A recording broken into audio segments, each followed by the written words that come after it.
Our second scripture today comes from Paul's letter to the Corinthians, his first letter to the Corinthians, chapter 9, verses 19 through 23. Although I am free from all people, I make myself a slave to all people to recruit more of them. I act like a Jew to the Jews, so I can recruit Jews.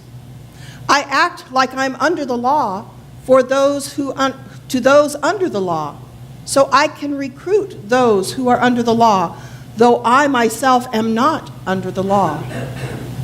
I act like I'm outside the law to those who are outside the law, so I can recruit those outside the law.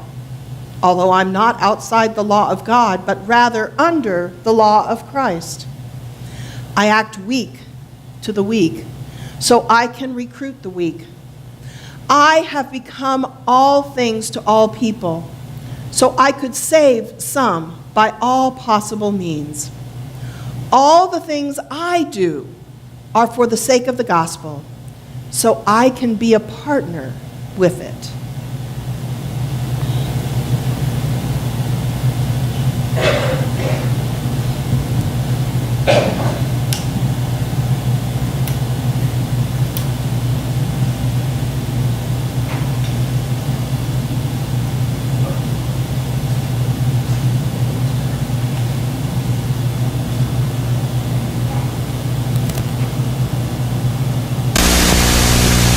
What's this stuff? Some cereal. It's supposed to be good for you. Did you try it? I'm not going to try it. You try it. I'm not going to try it. Let's get Mikey. Yeah. He won't eat it. He hates everything. He likes it. Hey, Mikey. There are two kinds of Life cereals to please all kinds of kids. Regular Life and Cinnamon Life. Make Life cereals part of your nutritious breakfast. Remember that commercial? Yeah. Let's get Mikey. Well, we all have things that we don't like, right? How many of you have things that you don't like? Tell me what some of them are. Liver and onions. I'm hearing a common theme. Anything else? Cottage cheese. Oh, yeah. I don't like that either. Avocados. Seriously. Oh my, I don't think I've ever met anyone. I'm allergic to avocados and I still eat them because I like them so much. Brussels sprouts. Oh, you're going to like today. Well, some of those things that you mentioned are things that I don't like either. And often when we don't like something, we tend to stay away from it, don't we? We don't like certain foods, maybe we don't like certain tasks, but whatever it is, the things that we don't like, we just shun them, right? Well, when David and I were first married, we discovered that there were some things that he liked and some things that I liked, and they weren't always the same things. For example, all of you who said liver, yeah, I used to like liver. David, not so much. And there were certain vegetables that I did not like, that I would not eat. Things like Brussels sprouts and asparagus, because they were green. But David did like them. So one night when it was his turn to cook dinner, he fixed Brussels sprouts. And I said to him, didn't I mention to you that I don't like Brussels sprouts? He's like, oh yeah, you did. Well, I didn't like them because they were green. I didn't like eating things that were green. And I didn't like the way they smelled when they were cooking. They were just... So I reminded him yet again, I do not like Brussels sprouts. And then he asked the question that we all dread. Have you ever tried them? Well, I could not tell a lie. I had not. I had not tried Brussels sprouts. So I confessed, and then I agreed reluctantly to try them, because, of course, in my head, I knew that I would not like them. And would you believe, just like our friend from Green Eggs and Ham who reluctantly tried the green eggs and ham. After I tried the Brussels sprouts, I did like them. And I still do to this day, although we don't eat them as often as we used to.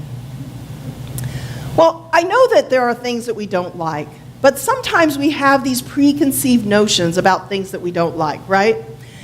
And sometimes when we just try those things, we might surprise ourselves and find that we actually like them, which is the whole point behind the story, Green Eggs and Ham.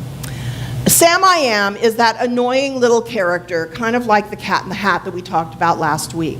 He is determined to get his friend to try green eggs and ham because he knows in his heart that when his friend tries the green eggs and ham, he is going to like them. Well, Sam I Am is annoying, but he's annoying because he is persistent. He will not let up on his friend until they actually try the green eggs and ham. He felt very strongly about green eggs and ham. So I wonder, is there something that you all feel really strongly about? Are there any social issues that you feel really strongly about? Maybe some of you feel really strongly about equal rights or marriage equality, or children's education, or the ethical treatment of animals. Maybe you feel really strongly about those things. Maybe the things you feel strongly about are more of a personal nature. Things like having an absolutely spotless home, which was something my mother felt very strongly about. Or eating right, eating well, and exercising every single day. Or maybe the things that you feel strongly about have to do with your faith, or your church, or both. I've heard several people here in this church say how much they love this church, how friendly we are, how involved we are in mission projects. And they feel so strongly about this church that we just can't understand why people are not breaking down the doors in order to become members of this church.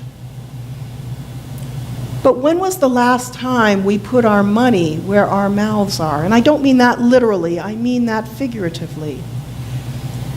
When was the last time any of us told somebody about our relationship with God and had a conversation with them? When was the last time we didn't just invite someone to come to church and then be content with the "oh, I'll meet you there" response? Sometimes we have to be persistent about our faith, which means not just inviting someone to church, but inviting someone to church and then when they say, "Oh yes, I'll meet you there," say, "Oh no, I'll pick you up and I'll bring you."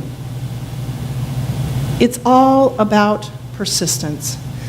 We are called by God to be persistent about our faith, just like the prophets were called by God to be persistent in the messages that they delivered to the people of Israel. Last week we heard about the prophet Isaiah. We heard a little bit about the beginning of his time as a prophet before the Babylonians invaded Judah and before they were taken into exile. Isaiah's words at that time were a warning. You know, y'all are doing bad stuff. And if you keep doing bad stuff, then bad things are going to happen. Isaiah's message was hard for them to digest. And so they chose to ignore it. And what happened? They continued to do bad things, and bad things happened to them. The Babylonians invaded, they destroyed the temple, they took the people into exile, and they were no longer living in their homeland. Well, today we hear about Ezekiel. He was Buzi's son. And Ezekiel was a prophet during the time that the people were in exile. He actually started out as a priest in Babylon with the exiled Jews, and in a remarkable vision, Ezekiel finds himself in the presence of God, and he is commissioned by God to be God's mouthpiece, to be God's voice. And God told him, the people around you are traitorous. They are rebellious. They are unlikely to listen to you. But Ezekiel, you need to be persistent. You need to keep giving them the message. He was to deliver a message that was hard for the people to digest, but it was an important message for them to hear. It reminds me of a time that I heard some messages that were hard to digest as well. When I was in seminary, one of the classes that I had to take was a preaching class. And it was an online class, which meant that a lot of our work was done online. Well, our final exam was set up so that we had to preach in front of a congregation and then ask people within the congregation to give us feedback, including at least one pastor. So I asked the pastor who was at Los Arcos United Methodist Church, which was the church where we had been members before, and the church that had supported me in my call to ministry. I thought to myself, piece of cake, these folks are going to love me, right? Well, some of them did. And the feedback that I received after I preached that sermon, for the most part, was pretty good. And I knew in my heart that that sermon was a good sermon, right? I knew that it was good. Well, then I got the feedback from the pastor. Now, I want to say that she didn't completely rip my sermon apart, but she did make some comments that were very hard for me to hear. They were hard for me to digest. And at the time that I received those comments, I wasn't very happy. Because not only was she giving the comments to me, she was going to send them off to my preaching professor as well. But ultimately, they were comments that I needed to hear because they helped me. Once I took them to heart, they helped me to adjust my preaching style and to improve the way that I delivered my message and even prepared the message. Like that feedback that I received from that pastor, Ezekiel's message was very hard for the people to digest. It was very hard for them to hear. But they needed to hear it. Because built within that message where Ezekiel was telling them about all the bad things that they were doing, there were messages of hope as well. Hope that things would get better if only they would change their ways. In the vision of the dry bones that we heard read this morning, Ezekiel is presented with an object lesson. It's an object lesson about the people of Israel. Their faith had dried up. They were like dry bones in the desert. They had given up all hope. And so God says to Ezekiel, he asks them the question, do you think these bones can live again? And Ezekiel says something that we often say to God, only you know, God, whether or not they can live. And God says to Ezekiel, prophesy to the bones. Talk to them, tell them, give them the words that I will give you to say. And so Ezekiel does, and much to his dismay, the bones start to come together and create a skeleton. And then ligaments and muscles and skin all come upon the bones. But they are still lifeless because they don't possess God's breath. And so God says to Ezekiel, keep talking to them. Keep telling them. Be persistent. Tell them about me and about the message that I am giving you. And so Ezekiel does. And through Ezekiel's words, God speaking through Ezekiel, the breath of God is infused into those bones, and they are given new life. As God's chosen people, we are called to be like Ezekiel and to deliver the message. And for some people that we encounter, the message is going to be hard for them to digest.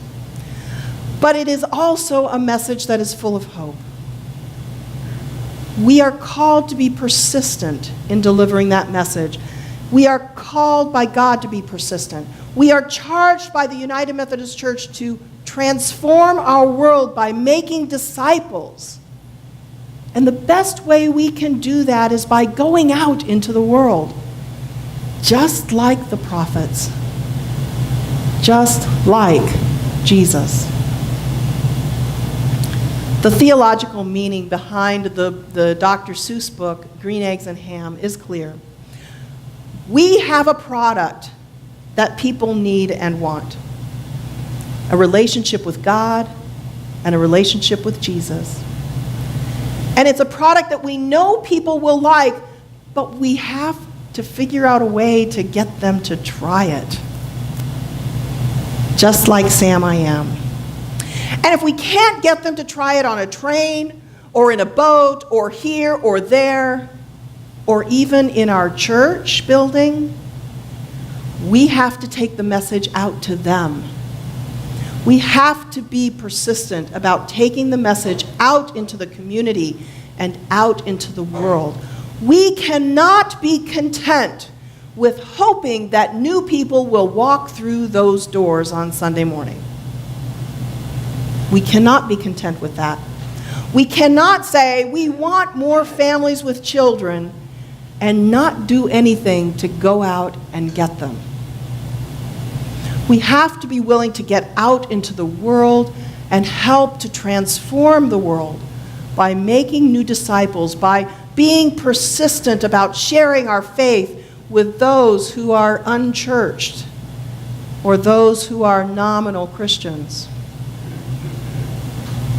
Perhaps some of you have heard of a pastor by the name of Lorenza Andrade Smith. Reverend Smith, Andrade Smith, is a United Methodist pastor whose parish is literally the world. After some convincing, she convinced her bishop to allow her to be appointed to the streets. And so in the summer of 2011, she opened up the parsonage to her congregation and told the people, take what you want. She got rid of all of her possessions, for the most part. She kept a few, mostly clothes. She sold her car, and she lives on the streets. She purposely became homeless in order to minister to the homeless in San Antonio, Texas. She receives no salary, even though she is an appointed pastor. She said in an interview recently, "My calling is to do nothing but communicate the love of God. Communicating the love of God is for me to be present, to listen, and to learn. And when I am obedient to my call, I am at peace and empowered." 2 years ago, Pastor Andrade Smith made a wonderful presentation at our general conference. And to this day, she is still homeless and ministering to those who are homeless in the streets of San Antonio. Now, I'm not suggesting that we should become homeless. That's not what I'm suggesting today. But I do know that there are new ways that we can minister to those who are. That we can minister to those who are in need, to those who are physically poor and spiritually poor, to those who do not know God or the love of God. Over the next couple of months, we are going to look at some new ways that we can be in ministry out into the world, that we can be persistent in taking the message out into the world. But today, I'd like to ask you to ask yourselves the following questions, and I'm going to ask Mike to put them on the screen. What can I do differently to bring another person to Christ?